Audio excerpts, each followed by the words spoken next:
¿Cambió Dios el sábado? Si fue así, ¿a qué día de la semana? ¿Es la adoración del sábado una verdad eterna o una decepción? Juntos aprenderemos la profecía del cuerno pequeño, el poder de la bestia y su función en los eventos del fin del tiempo. Mantente en sintonía y te diré cómo evitar la falsificación más grande en la historia de esta tierra. Suscríbete a este canal y asegúrate de hacer clic en la campana para los próximos videos. Soy Cami Utman y bienvenido a Entendiendo las Profecías Bíblicas. El caos está aumentando en todo el mundo. Las divisiones en la política y una pandemia mundial están arrasando nuestro planeta. ¿Será que nos dirigimos a un nuevo orden mundial? Únase a la oradora internacional Cami Utman en un viaje para descubrir la verdad bíblica y esclarecer las respuestas clave a sus preguntas bíblicas. En los viajes de Cami alrededor del mundo ha documentado milagros increíbles mientras enfrenta situaciones de vida o muerte. Únase a nosotros para la serie titulada Entendiendo las Profecías Bíblicas 2.0. Juntos veremos cómo la profecía bíblica se está cumpliendo más rápido que nunca y cómo podemos tener esperanza para el futuro. Gracias por acompañarme en Entendiendo las Profecías Bíblicas. He disfrutado mucho la oportunidad de compartir contigo. Bien, si esta es tu primera vez aquí, déjanos saber haciendo un comentario en el chat. Me alegro de que estés aquí. Si te perdiste el programa de ayer sobre el sábado bíblico, no te preocupes, ve a awr.org Bible y lo encontrarás en los archivos. Anoche vimos que el sábado es el sello auténtico de Dios. Tal vez te estés preguntando por qué tantos adoran en un día diferente. Esta noche tal vez te sorprendas al descubrir la razón. Recientemente me encontré con un jefe de una tribu pagana en una remota isla que también estaba conmocionado por lo que escuchó del día sábado, y tendrás que esperar para saber. Recuerda, puedes hacer clic en el enlace abajo para inscribirte en nuestra escuela bíblica en línea.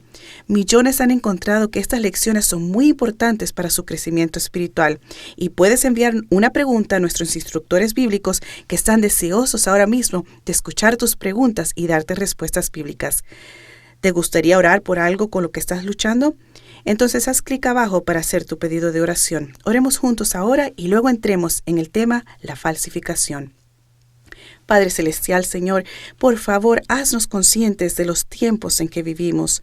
Agudiza nuestras mentes, abre nuestros corazones para absorber tu verdad y estar advertidos por tu palabra de lo que tenemos que hacer y cómo tenemos que hacerlo, porque queremos seguir tu camino, Señor, y a nadie más que a ti.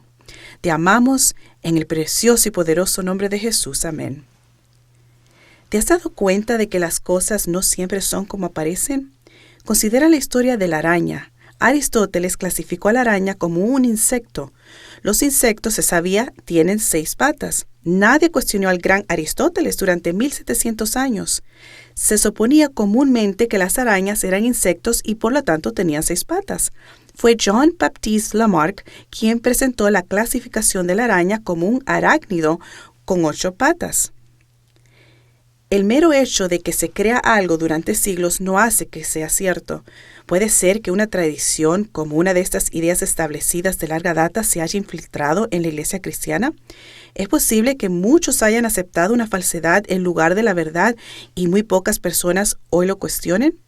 ¿Podría ser que la iglesia cristiana ha permitido que la tradición del hombre oscurezca el camino de Dios? Una tradición antigua que casi nadie sabe cómo empezó. Una tradición que casi todos los cristianos aceptan pensando que están siguiendo la ley de Dios, cuando de hecho están siguiendo los pensamientos del hombre. Es por eso que hemos elegido este tema para nuestra serie. Si está en la Biblia, yo lo creo. Si no está de acuerdo con la Biblia, entonces no es para mí. El libro de Apocalipsis predice que Satanás intentaría engañar a la iglesia cristiana. Apocalipsis 12:9 dice: Así fue expulsado el gran dragón, que es la serpiente antigua que se llama Diablo y Satanás, y que engaña a todo el mundo. Él y sus ángeles fueron arrojados a la tierra. Satanás es un engañador. Su meta es derrocar el trono de Dios. La base de su cualquier gobierno radica en su autoridad y capacidad para promulgar leyes. Si sus súbditos se niegan a seguir las leyes, realmente se niegan a ser sus súbditos. Satanás ha atacado la ley de Dios, pero justo en el corazón de su ley está el sábado. Entonces, ¿no es lógico que Satanás, el maestro de la falsificación, atacara al Creador desafiando el símbolo de la creación, el sábado? Hay cristianos de corazón honesto que leen los 10 mandamientos escritos por el mismo dedo de Dios y ven el cuarto mandamiento en Éxodo 20, 8 al 10, donde dice: «Te acordarás del día santo y lo santificarás. Durante 6 días trabajarás y harás toda tu obra, pero el día séptimo es de reposo en honor del Señor tu Dios». Y cuando leen eso, se quedan confusos, porque la iglesia a la que asisten mantiene el reposo en el domingo, el primer día, y no en el séptimo, el sábado. Seguramente entonces el día santo debe haber sido cambiado en el Nuevo Testamento. Extrañamente, el primer día, o sea, el domingo, ni siquiera se menciona en Apocalipsis en ninguna parte, y solo aparece 8 veces en otros libros del Nuevo Testamento. Así que si la gente piensa que hay una orden para mantener el Domingo Santo, deberíamos encontrarlo en uno de estos pasajes bíblicos que nos habla del primer día, ¿no es cierto? Estudiemos. Dado que millones de sinceros y amorosos cristianos creyentes en la Biblia adoran el domingo, ¿por qué la Biblia se mantiene curiosamente en silencio sobre este tema? ¿Podría ser que hay mucho más en cuestión aquí de lo que realmente parece en la superficie? Sí. Una de las mayores profecías del libro de Apocalipsis involucra el tema de la adoración dominical. Pero primero, sería imposible entender esta importante profecía a menos que el tema de hoy se aclare totalmente. Solo hay 8 pasajes del Nuevo Testamento sobre el primer día de la semana en la Biblia. En la Biblia, el domingo siempre es llamado primer día de la semana. El sábado siempre es llamado séptimo día. Los números se usan para marcar los días de la semana desde el Génesis hasta el Apocalipsis. Y al leer estos 8 pasajes, haz una nota mental para ver si alguno de estos textos sugiere o no que el primer día debe ser santificado. Considera el texto número 1, Marcos 16, 9. Y después de haber resucitado muy temprano el día primero de la semana, Jesús se apareció primero a María Magdalena, de la que había echado fuera 7 demonios. Aquí vemos que la resurrección de Jesús fue el primer día de la semana, o sea, el domingo. Los cristianos de todo el mundo celebran su resurrección el domingo de Pascua cada año. Vayamos al texto número 2, Mateo 28, 1. Pasado el sábado, al amanecer del primer día de la semana, María Magdalena y la otra María fueron a ver el sepulcro. Ten en cuenta que el sábado termina primero y luego viene el domingo. ¿Esto nos dice que el primer día de la semana ahora es santo? No. Texto número 3, Juan 20, 1. El primer día de la semana, María Magdalena fue temprano al sepulcro cuando todavía estaba oscuro y vio que ya la piedra había sido quitada del sepulcro.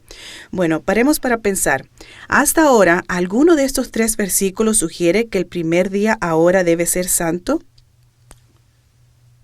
No. Texto número 4, Marcos 16, 1 al 2. Pasado el sábado, María Magdalena, Marina, la madre de Jacobo y Salomé compraron especias aromáticas para ir a ungirle. Y muy de mañana, el primer día de la semana, fueron al sepulcro cuando el sol ya había salido. Sabemos que Jesús fue crucificado el viernes por la noche y el viernes siempre ha sido el día de la preparación porque debían prepararse para el santo día de Dios el sábado. Jesús entonces descansó en la tumba durante el sábado, el séptimo día de la semana, y entonces Jesús se levantó el domingo, el primer día de la semana. El domingo es el día de la resurrección de Jesús. Texto número 5, Lucas 24:1. Pero el primer día de la semana, al rayar el alba, las mujeres vinieron al sepulcro. Pues bien, no hay ninguna instrucción aquí de que el domingo es ahora el santo sábado instituido por Dios. Texto 6. Juan 20:19. Cuando llegó la noche de aquel mismo día, el primero de la semana, estando cerradas las puertas en el lugar donde los discípulos estaban reunidos por miedo a los judíos, vino Jesús, se puso en medio y les dijo: la paz sea con ustedes. Algunos dicen que se reunieron para inaugurar la celebración del primer día de la semana, el domingo, como un día santo. Pero los discípulos no podían haber inaugurado un nuevo día santo en honor de la resurrección, porque hasta que Jesús apareció en medio de ellos, se negaron a creer que Él había resucitado. Y eso está demostrado en Marcos 16:14, que dice: más tarde Jesús apareció y los reprendió su incredulidad y dureza de corazón, porque no habían creído a aquellos que lo habían visto resucitar. Bien, amigo, hasta ahora estos 6 pasajes no dicen nada sobre cambiar el sábado santo de Dios para el primer día, el domingo. Pero si buscamos otros textos, tenemos 2 que nos mencionan el primer día de la semana. Texto 7, 1 Corintios 16, 1 al 2. Ahora bien, en cuanto a la ofrenda para los santos, como instruía a las iglesias de Galacia, hagan ustedes también que el primer día de la semana cada uno de ustedes ponga algo aparte según lo que haya ganado, para que cuando yo llegue no haya entonces que levantar ofrendas. Pablo está instruyendo a reservar parte de su dinero al comienzo de la semana para que lo tengan listo para la ofrenda del día sábado. Verás, Pablo estaba reuniendo fondos para los cristianos de Jerusalén que sufrían hambre, así que escribió con anticipación a las iglesias que visitaría, pidiendo que cada creyente pusiera dinero a un lado semanalmente para que estuviera listo cuando él llegara. Bien, texto 8, nuestro texto final, Hechos 20:7. El primer día de la semana, los discípulos se reunieron para partir el pan. Pablo, que tenía que salir al día siguiente, les enseñaba y alargó su discurso hasta la medianoche. Este texto indica que debemos guardar el domingo como día santo, que el sábado fue cambiado al primer día. No. El hecho de que partieran pan o celebraran la comunión en este servicio no indica que el día ahora era santo, porque la Biblia dice que partieron el pan todos los días. Hechos 2:46. Todos los días se reunían en el templo y partían el pan en las casas y comían juntos con alegría y sencillez de corazón. Ahora hemos visto 8 textos del Nuevo Testamento que hablan del primer día. Ahora has visto por ti mismo que nunca hubo indicios de ningún cambio. Entonces, ¿cómo se ha producido un cambio en el día de adoración? ¿Uno de los días fue falsificado? Muchos cristianos honestos leen en Lucas 4:16 que Jesús, según su costumbre, entró en la sinagoga en el día de reposo. Cristo dijo en Mateo 24:20 que sus discípulos guardarían el sábado 40 años después de la cruz, cuando dijo: pídale a Dios que no tengan que huir en invierno ni en día sábado. En Hechos 13, 42-44, el apóstol Pablo enseñó a casi toda una ciudad a guardar el sábado, séptimo día. Los cristianos entonces leen en Apocalipsis 1:10 que el Señor tiene un día. Luego leen en Lucas 6:5 que el sábado es el día del Señor. Y leen lo mismo de nuevo en Marcos 2:27-28 y Mateo 12:8. Están confusos y preguntan: ¿quién cambió el sábado de la Biblia? Bueno, ciertamente Dios no lo hizo, porque la Biblia dice, Malaquías 3:6, yo soy el Señor y no cambio. Yo doy gracias por eso, porque puedo tener una seguridad en su palabra que es la misma ayer, hoy y siempre. Me encanta eso de nuestro Dios. Luego, miran la Biblia y ven que Jesús no cambió el sábado, porque la Biblia promete en Hebreos 13:8, Jesucristo es el mismo ayer, hoy y siempre. Así que Dios no cambió el sábado. Jesús no cambiará este día y los discípulos no podían cambiar el sábado. Hechos 5:29. Pedro y los apóstoles respondieron: debemos obedecer a Dios antes que a los hombres. Entonces la pregunta es: ¿quién lo hizo? En el libro de Apocalipsis, capítulo 13, hay una bestia que se levanta del mar. Este capítulo es donde leemos sobre la marca de la bestia y el 666. Pero observa cómo es escrita la bestia. Ahora, amigo, permíteme decirte esto: las bestias en la Biblia son símbolos de reinos y poderes, no monstruos reales que salen del mar. ¿De acuerdo? Muy bien, Jesús nos ama y el libro de Apocalipsis es su carta de amor para nosotros, así que leamos esto pensando en ello. Apocalipsis 13:1. Me paré sobre la arena del mar y vi subir del mar una bestia que tenía 7 cabezas y 10 cuernos, y en sus cuernos 10 diademas, y en sus cabezas un nombre blasfemo. Ese es un ejemplo perfecto. Aquí hay una bestia en la Biblia que representa un poder político, religioso o un reino. Ese poder que se eleva es un poder blasfemo. Reclama derechos y poderes que solo pertenecen a Dios. Continúa. La bestia que vi era semejante a un leopardo, sus pies eran como los de un oso y su boca como la boca de un león. Y el dragón le dio su poder, su trono y gran autoridad. ¿Quién es el dragón? Satanás. Infunde ese poder con gran autoridad. El mundo entero lo escucha declarar sus propias leyes en lugar de la ley de Dios. El sábado se convirtió en un objeto de ataque particular. Y para entender a esta bestia, volvamos al libro de Daniel, en el 7º capítulo. Aquí tenemos las mismas imágenes de Apocalipsis 13. Un león, un oso, un leopardo y el dragón. Daniel 7 nos da la clave para entender Apocalipsis 13 y entender todo el tema de la marca de la bestia y del 666.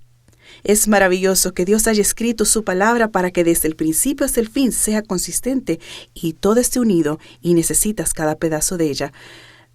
Veamos Daniel 7, 2 al 3. Habló Daniel y dijo, vi en mi visión nocturna y aquí los 4 vientos del cielo agitaban el gran mar y 4 grandes bestias salieron del agua, cada una diferente de la otra. Presta atención a esta clave para interpretar la profecía bíblica. Daniel 7:17. Esas bestias enormes, que son 4, son 4 reyes que se levantarán de la tierra. Daniel 7:23. La cuarta bestia será un cuarto reino en la tierra. Daniel ve 4 bestias que representan 4 reinos. Estos 4 reinos dominantes del mundo que comienzan en los días de Daniel nos llevan por la corriente del tiempo. Si estabas con nosotros en la primera noche, para la primera presentación, recordarás que vimos 4 reinos en Daniel 2. Los metales de la imagen que representaban Babilonia, Medo-Persia, Grecia, Roma y Europa dividida. Esta visión de las bestias añade más información a la visión de Daniel 2. Revela un poder de la época de la Europa dividida que surgiría e intentaría cambiar la ley de Dios. Veamos cómo la Biblia predice estos eventos y veamos claramente cómo la historia confirma lo que realmente sucedió. Ahora la primera bestia. Daniel 7:4 dice, la primera era como león y tenía alas de águila.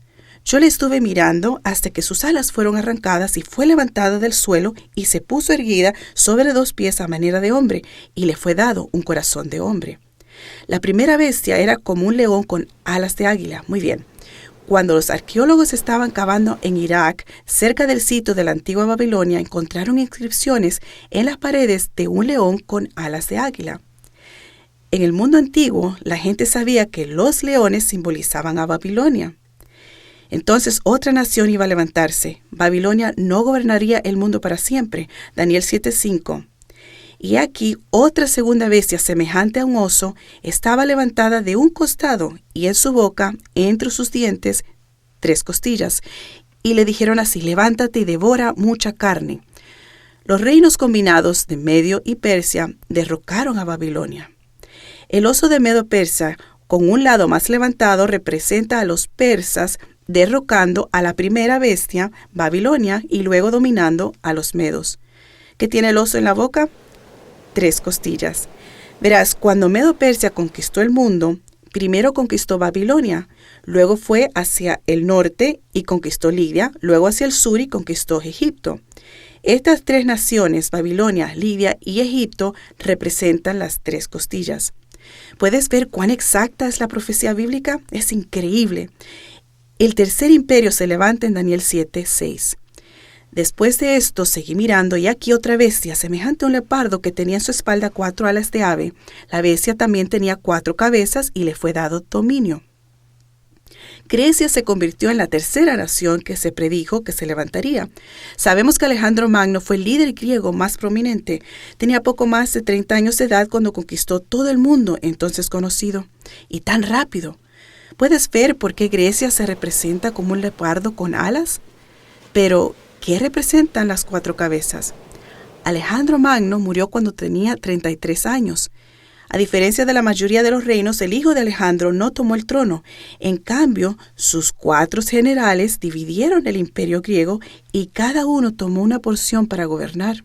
Por lo tanto, el leopardo de 4 cabezas.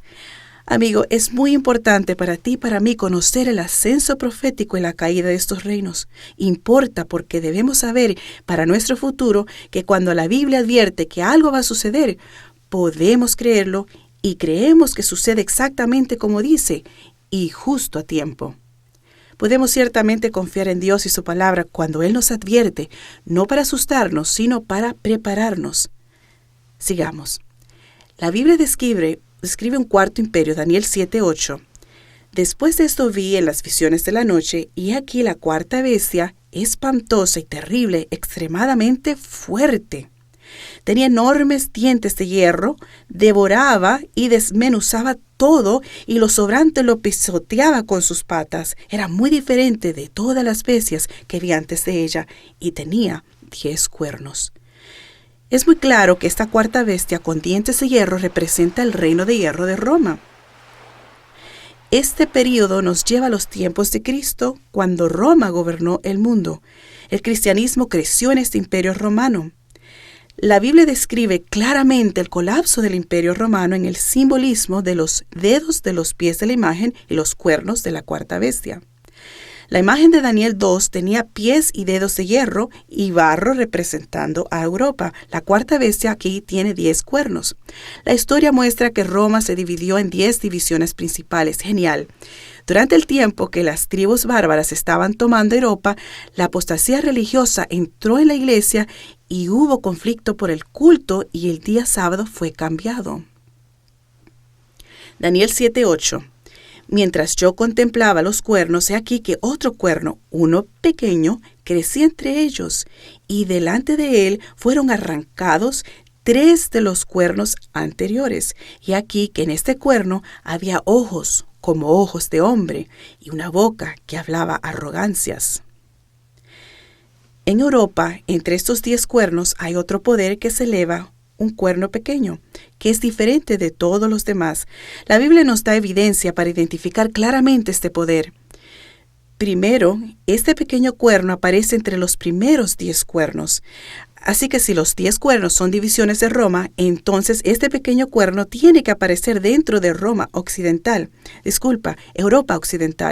Este cuerno no aparece en Asia, África o América. Sus raíces están en suelo europeo. En segundo lugar, la Biblia dice, este cuerno se levantaría después de los 10 cuernos. Así que entonces no puede aparecer en absoluto en los días de Babilonia, Medo-Persia, Grecia o Roma. Tiene que aparecer después de la caída del Imperio Romano. Que eso quede claro, amigo, porque hay muchas teorías por ahí que no son bíblicas. Tiene que aparecer después de la caída de Roma. La Biblia también dice que este cuerno tiene ojos como un hombre. Los ojos representan inteligencia, pero es la sabiduría del hombre, no la de Dios. Es un sistema humano y religioso basado en las enseñanzas del hombre que surgirían de Roma. Observa que la Biblia dice en Daniel 7:24 que es distinto o diferente a todos los demás. Dice así, Él será diferente de los anteriores. Debido a que no es principalmente un poder político, también es un poder religioso político. ¿Qué haría este poder? Intentaría cambiar la ley misma de Dios. Daniel 7:25 predice, y él proferirá palabras contra el Altísimo, y oprimirá a los santos del Altísimo, y tratará de cambiar los tiempos y la ley. ¿Podría ser el sábado? ¿Puedes pensar en ofensa más grande contra el Altísimo que pretender tener autoridad para cambiar la ley de Dios? Obviamente se refiere a leyes divinas, no leyes impositivas ni políticas insignificantes. Daniel 8:12 nos dice que este cuerno pequeño, el poder, arrojaría la verdad por tierra. y hará su voluntad y prosperará. Así que, saliendo del antiguo imperio romano, un poder religioso se levantaría. Sería pequeño al principio, pero se volvería extremadamente poderoso. Usaría su poder para reclamar la autoridad y cambiar la propia ley de Dios. La historia registra para nosotros un cambio gradual que tuvo lugar del sábado al domingo. El doctor John Eadie documenta las raíces de este cambio en su enciclopedia bíblica en la página 561. Dice, el sábado, una palabra hebrea que significa descanso, el domingo era un nombre dado por los paganos al primer día de la semana porque era el día en el que adoraban al sol. La adoración al sol fue aceptada y prevaleciente a través de Egipto, Babilonia, Persia y Roma. Incluso los días de la semana se vieron afectados. La historia nos muestra que los griegos y romanos nombraron los días de la semana basado en cuerpos celestes. Muchos de ellos llevaban nombres de sus diosas y diosas. Veamos. Domingo, el día del dios del sol. Lunes, el día del dios de la luna. El martes es para Tuia, el dios de la guerra. El miércoles es Odín, el portador de los muertos. El jueves es el dios del trueno, o Thor. Viernes es día de Freya, la diosa del amor, la belleza y la fertilidad. Sábado, el día de Saturno, dios de la cosecha. Así que una vez más, la mitología fue incorporada a nuestra forma de pensar en la sociedad actual. Ten en cuenta que Dios, en la Biblia, denomina a los días por números. Así que tenemos del primer día al séptimo día, y eso sucede a todo a lo largo del Antiguo Testamento y el Nuevo Testamento. Dios se refiere a los días por números. Muy bien, cuando se llega al siglo IV, el emperador romano Constantino tenía una fuerte devoción a adorar el sol, incluso poniendo al dios del sol en las monedas que acuñó. Pero tenía un dilema. Roma se estaba desmoronando. Constantino deseaba unir a su imperio y se le ocurrió lo que pensó que era una idea brillante. ¿Por qué no unir al imperio alrededor de la adoración dominical? Verán, Constantino había mirado al sol antes de una batalla y vio una cruz de luz arriba, y con ella las palabras griegas que significan con este signo, conquista. Constantino ordenó a sus tropas adornar sus escudos con un símbolo cristiano y a partir de ese momento se tornaron victoriosos. Aquí viene la combinación de la adoración al sol y el cristianismo. El decreto de Constantino en 321 después de Cristo dice: en el venerable día del sol, que descansen los magistrados y las personas que residen en las ciudades y que se cierren todas las tiendas. En un intento de unir el imperio, Constantino emitió la primera ley dominical. En los días de Constantino, él hacía que sus ejércitos marcharan a través de un río y luego los consideraba bautizados. Eso no es más que muchos pájaros mojados. Aquí la iglesia y el Estado se unieron en un intento de cristianizar a los paganos y unir al imperio. El gobierno romano y la iglesia romana se unieron. Y aquí hay una declaración sorprendente que es realmente increíble. Es de marzo de 1994 de Catholic World, página 809. La cita: el sol era un dios principal de los paganos. Existe en verdad algo real acerca del sol, que lo convierte en un emblema apropiado de Jesús, el sol de justicia. De ahí que la iglesia en estos países parece haber dicho: mantengan ese antiguo nombre pagano, y así fue que el domingo pagano, dedicado a Balder, el mítico dios del sol, se convirtió en el domingo cristiano. ¿Ves cómo llegó el domingo a la iglesia?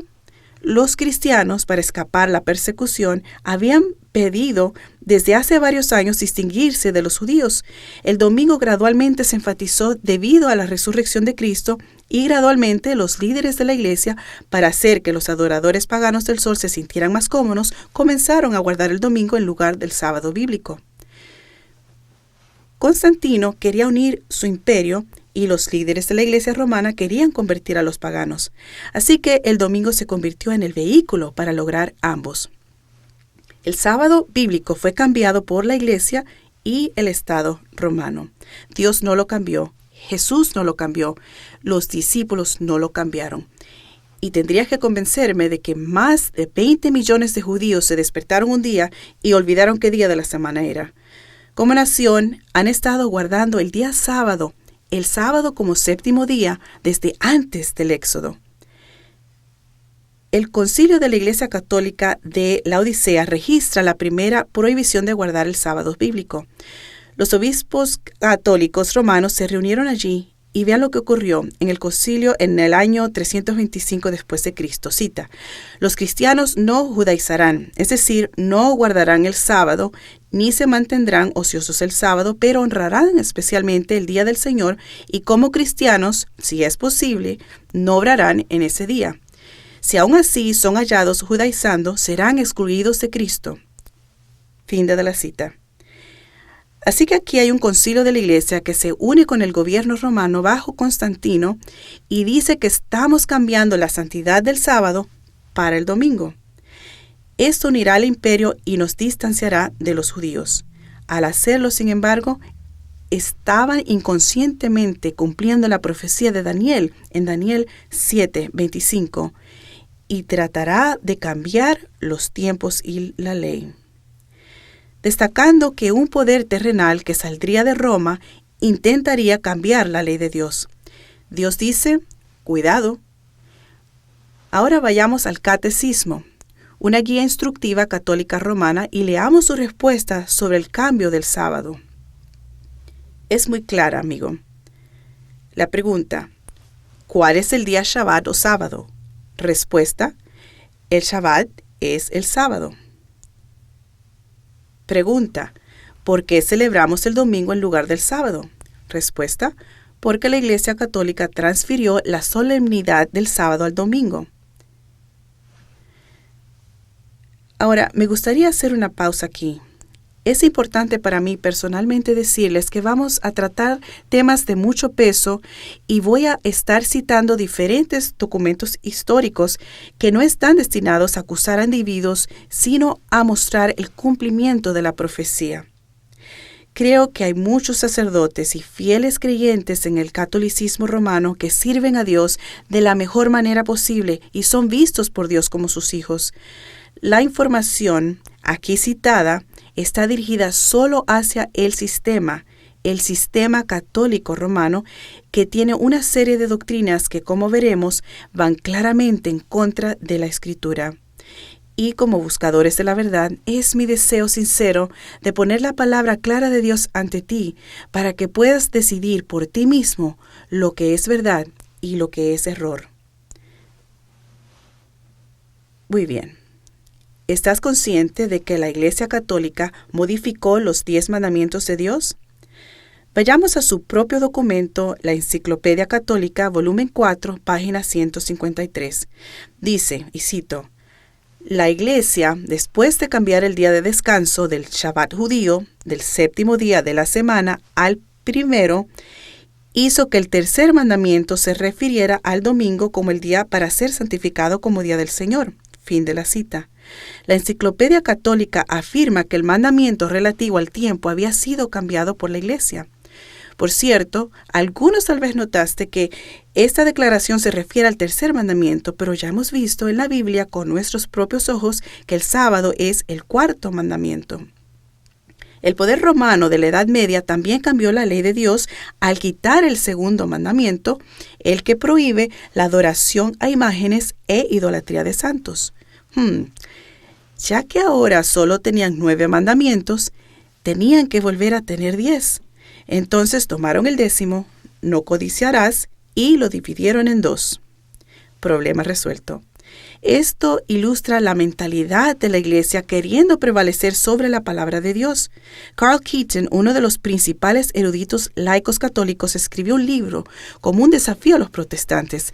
El autor católico está razonando con protestantes diciendo: si quieres seguir la Biblia, debes guardar el sábado bíblico.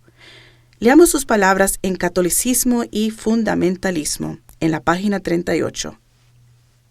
Cita: los fundamentalistas se reúnen para la adoración el domingo. Sin embargo, no hay evidencia en la Biblia de que la adoración en comunidad se hiciera los domingos. El Shabbat judío, o santo día de reposo, era, por supuesto, el sábado.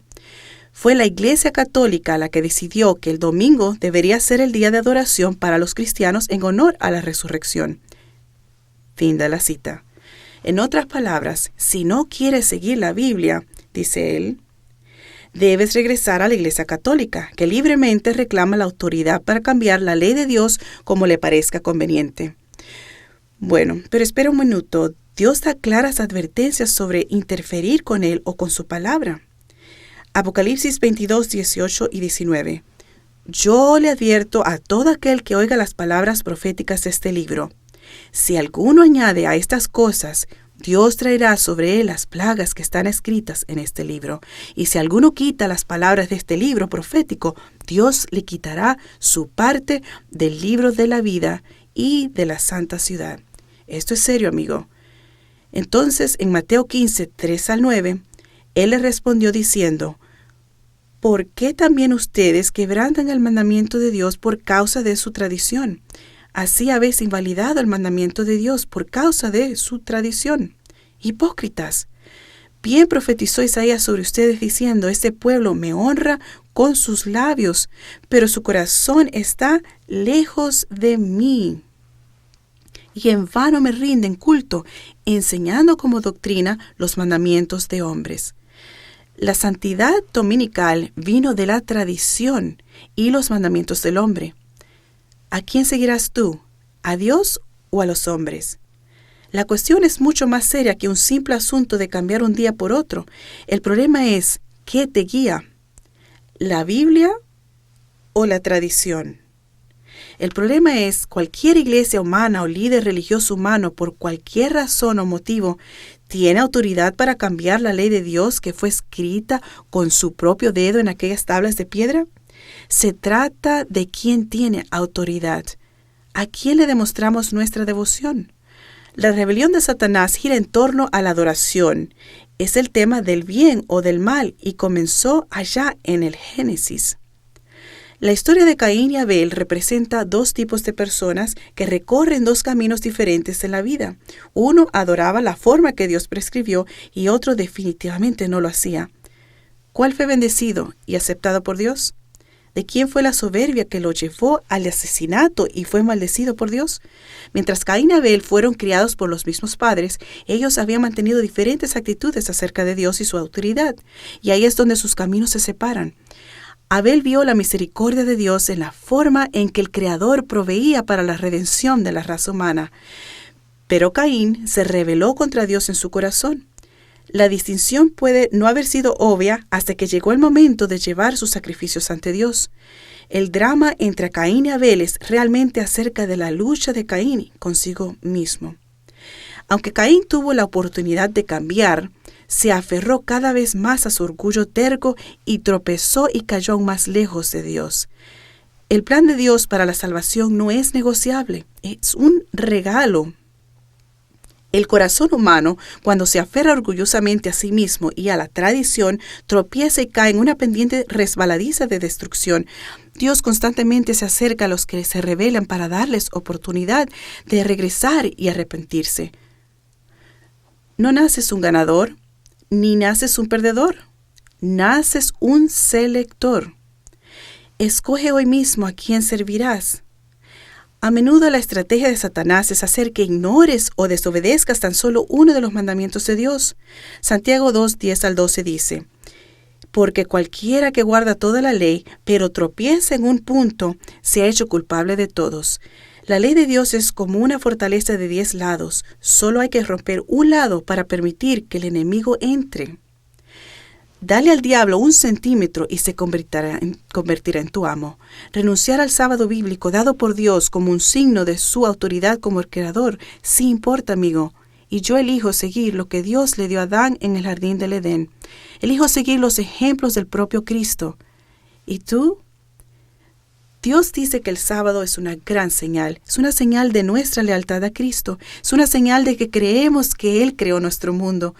En el jardín del Edén, Satanás dijo a Eva: ¿Qué diferencia hay entre un árbol y otro? Todos son iguales. Eva perdió el Edén porque creyó esa mentira. Muchos cristianos hoy están convencidos por un engaño. La gente dice, ¿qué diferencia hay de un día a otro? Todos los días son iguales. Con Dios, no todos los días son iguales. Un día fue bendecido por Dios, el séptimo. Un día fue santificado por Dios, apartado. Y Dios descansó en un solo día, el sábado. Las cuestiones que estamos tratando son cuestiones de autoridad, cuestiones de obediencia. Nuestra elección es la Biblia o la tradición, Jesús o líderes religiosos, la ley de Dios o los dogmas del hombre, la instrucción de Dios o la enseñanza humana, el camino de Dios o el camino del hombre. ¿Significa esto que todos los que mantienen el domingo están perdidos? No. Hay muchos cristianos que guardan el domingo que aman a Jesús, y no todos los que guardan el domingo están perdidos. Pueden estar viviendo a la altura de todo lo que conocen. La diferencia es cuando obtienen más información y si están dispuestos a seguir esas nuevas enseñanzas. Me hace pensar en Perfecto, en un remoto pueblo en lo alto de las montañas de Mindoro, Filipinas. Perfecto vive allí como un influyente jefe pagano. Verás, el espiritismo y la tradición local era su forma de vida. Y a veces había gente que visitaba el pueblo y trataba de convertirlo al cristianismo, pero lo que decían era diferente de lo que practicaban, y la confusión le molestaba. Les decía, váyanse. Y entonces encontraba consuelo en su más preciada posesión, su radio. Escuchaba solo una emisora porque tocaba la música que le gustaba. Un día después de que terminara la canción, llegó un nuevo programa que llamó su atención. La emisora habló del séptimo día, el sábado, como el verdadero día de reposo. Eso era algo nuevo para él y era diferente de lo que los otros cristianos habían profesado. Felizmente fue a los guardianes dominicales de su pueblo y les dijo que estaban adorando en el día equivocado por lo que había escuchado en la radio. Se sorprendió cuando estas personas mostraron un interés genuino en lo que les había dicho. Después de eso llamó a todo el pueblo para escuchar su radio. A todos les encantó el programa. Y al día siguiente todos se reunieron con la esperanza de oír más. Se regocijaron cuando el programa comenzó. Perfecto, estaba convencido de que lo que oía era la verdad. Buscó al locutor de radio y le dijo que toda su aldea quería ser bautizada. Los 77 de ellos. La verdad bíblica cambió no solo su vida, sino la vida de toda su aldea. Nunca me olvidaré de ver a Perfecto salir del agua y levantar sus manos a Jesús en su bautismo, donde 1,400 personas también se unieron a él para dar sus vidas a Cristo. En Apocalipsis 14:12, la palabra de Dios dice: aquí está la perseverancia de los santos, quienes guardan los mandamientos de Dios y tienen la fe de Jesús. En los últimos días de la historia de la tierra, Dios tendrá un grupo de personas que aman a Jesús. Lo aman tanto que lo obedecen a toda costa. Como la única mujer que se dirigió al lugar bautismal en un lago cercano, ella había asistido a reuniones de profecía como esta, pero su marido no estaba de acuerdo con su asistencia. Así que el día en que se iba a bautizar, ella salió de casa con su túnica blanca y su marido la siguió furtivamente. Agarró un machete, lo sostuvo a sus espaldas. El pastor estaba pidiendo a la gente que entrara al agua y mientras ella se dirigía allí, su marido la detuvo bruscamente y la amenazó, diciendo que era mejor no dar un paso más o sería su último, al sacar poco a poco el machete escondido a sus espaldas. Ella siguió hasta que el agua llegó a sus tobillos, luego a sus pantorrillas, luego a sus rodillas y susurró: nadie me impedirá aceptar a Jesús como mi Salvador. Él la desafió agresivamente: ni un paso más.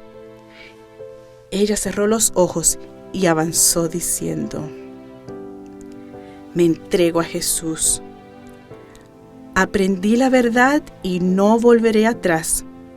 Las lágrimas comenzaron a caer de sus ojos y lo que no vio ella fueron las lágrimas que también caían de los ojos de su marido. De repente un silencio mientras todos miraban. El marido levantó su machete solo para dejarlo caer y declaró: si estás dispuesta a renunciar a tu vida por este Jesús, entonces yo también quiero conocerlo. Amigo, ¿Estás dispuesto a seguir a Jesús a donde nos lleve sin importar las consecuencias? Aunque el camino a veces pueda ser difícil, conduce al árbol de la vida en la ciudad de Dios. Oremos juntos. Padre Celestial, la verdad nos llama y te clamamos, Jesús, por misericordia y fuerza. Danos el don del discernimiento y la comprensión para ver claramente a medida que depositamos nuestra confianza completamente en ti. No hay nada en este mundo por lo que valga la pena perder nuestra propia alma. Protege nuestro compromiso de seguir cada verdad bíblica que nos reveles en tu santa palabra. Bendice a cada oyente esta noche, en el precioso y poderoso nombre de Jesús. Amén. Antes de encerrar esta noche, amigo, me gustaría darles la oportunidad de responder al mensaje que acaban de escuchar. Si tienen la amabilidad de responder a una o más de las siguientes opciones. La primera opción es: el tema del sábado bíblico está claro para mí. Si estás de acuerdo, haz clic allí. Segundo, entiendo que el sábado bíblico es el séptimo día de la semana. Y tercero, acepto y creo que el séptimo día de la semana es el sábado de los santos mandamientos de Dios y quiero observar ese día como santo. 4. Me gustaría obtener más información sobre el sábado. Y por último, algunos de ustedes ya han estado preguntando acerca de esto. Me gustaría ser bautizado y comenzar el proceso para hacerlo. Simplemente haz clic en el enlace para dar tu respuesta. Amigo, hay gente esperando ahora mismo para responder cualquier pregunta que puedas tener o para orar contigo. Simplemente haz clic en el enlace para conectarte.